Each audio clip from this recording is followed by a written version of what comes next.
வணக்கம். நான் உங்கள் தமிழ் மொழி ஆசிரியர். வாருங்கள், இந்த படத்தை பற்றி ஒன்றாக கலந்துரையாடலாம். இது எந்த இடம் என்று உங்களால் சொல்ல முடியுமா? இது ஒரு வீடுன்னு நினைக்கிறேன்.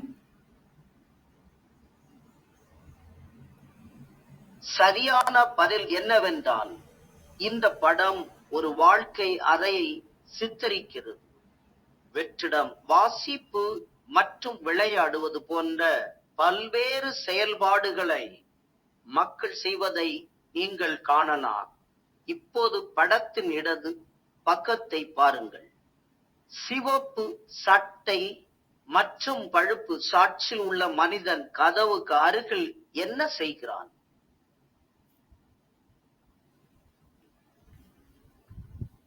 அவர் ஒரு குழந்தையை பிடித்து கொண்டிருக்கிறார்.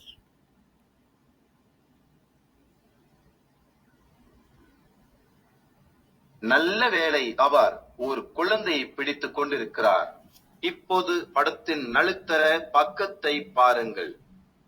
ஊதா நிற ஆடையில் உள்ள பெண் சோபாவுக்கு அருகில் என்ன செய்கிறாள்?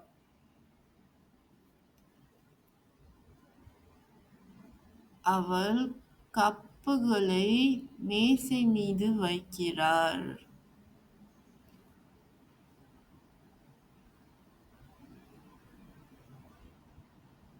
நல்ல முயற்சி. படத்தை மீண்டும் பார்ப்போம். அவள் மேஜையில் ஒரு கோப்பையை வைத்தாள். இப்போது ஊதா ஆடையில் உள்ள பெண் சோபாவுக்கு அருகில் என்ன செய்கிறாள் என்று சொல்ல முடியுமா? அவள் மேசை மீது கோப்பைகளை வைக்கிறாள்.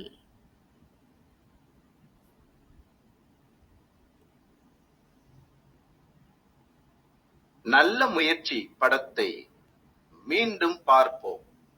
அவள் மேஜையில் ஒரு கோப்பையை வைக்கிறாள். இப்போது அதை ஒன்றாக சொல்வோம்.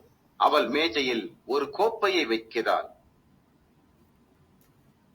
அவள் மேஜையில் ஒரு கோப்பையை வைக்கிறாள்.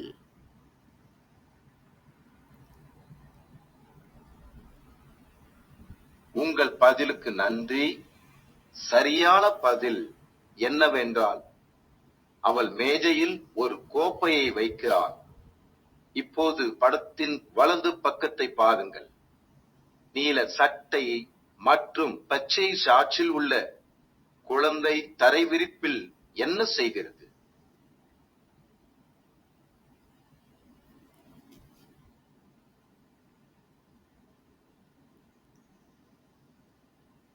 அது ஒரு அக்காவுக்கு தலை சீவுகிறது.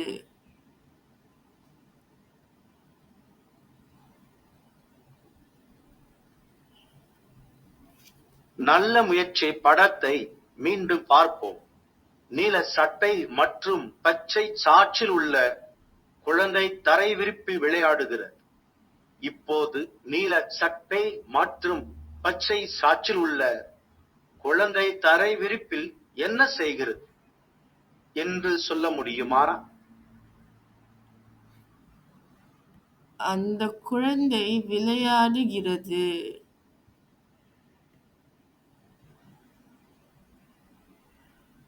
அருமை. அவர் தரை விரிப்பில் விளையாடுகிறார். நீங்கள் எப்போதாவது ஒரு வாழ்க்கை அறைக்கு சென்றிருக்கிறீர்களா? ஆமாம், நான் சென்றிருக்கிறேன். நீங்கள் ஒரு சிறந்த வேலையை செய்தீர்கள். இன்றில் நீங்கள் பின்வரும் புதிய வார்த்தைகளை கற்றுக்கொண்டீர்கள். வாழ்க்கை அறை, வெற்றிடம், வாசிப்பு, விளையாடுதல், குழந்தை, மேஜை, தரைவிரிப்பு போன்றவை. இந்த வார்த்தைகளை நினைவில் கொள்ளுங்கள்.